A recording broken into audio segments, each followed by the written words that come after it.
Guest accounts on Windows can be changed to administrators, granting them full access to the software and files on the host computer.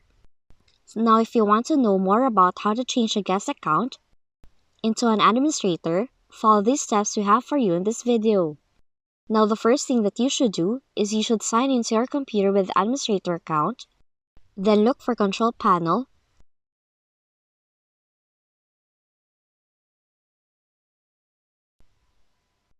click User Accounts and Family Safety from the options, click Change Account Type, select the administrator account type, then press Change Account Type. Now the administrator status grants this account full access to the software and files on the computer. Now that's how easy and fast you can change a guest account to administrator in Windows. If you found this video helpful, kindly like and subscribe. You may also click and turn on the notification bell so you can be notified from whenever we release new videos.